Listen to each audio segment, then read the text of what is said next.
Voting is a fundamental right, but for some Hoosiers, just getting to the ballot box is a struggle.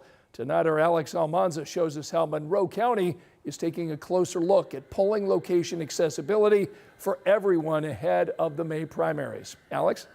Scott, when we think about voter accessibility, we often think about location or hours, but in Monroe County, leaders are focusing on physical barriers that could keep some voters out.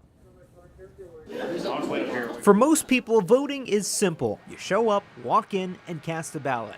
But for others, it's not that easy. You need to make sure that somebody in a wheelchair or somebody who's blind isn't going to get there and then realize they're not able to navigate in and participate. Chris Jackson is the chair of a Bloomington Accessibility Committee.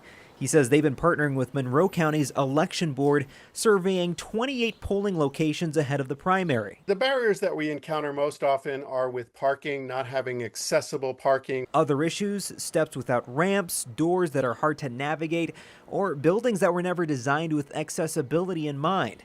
For voters like Christopher Miles, it's something he does notice. I have knee issues myself, so it is something I'm always on the lookout for. He says he's not surprised that there are gaps in coverage. I come from New York, and in the city, most people, the overwhelming majority of subways are not accessible.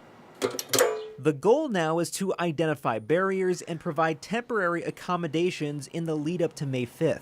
For each of them, we issue a report that outlines any barriers that we might have found and then ways to mitigate those barriers. And with early voting already underway, the efforts to improve polling locations are as well. And here in central Indiana, Marion County officials tell us all polling locations are required to have at least one fully accessible entrance. They also say all of their voting machines are ADA approved, including technology that allows some voters to cast a ballot using breath control devices. Scott? All right, Alex, thanks so much.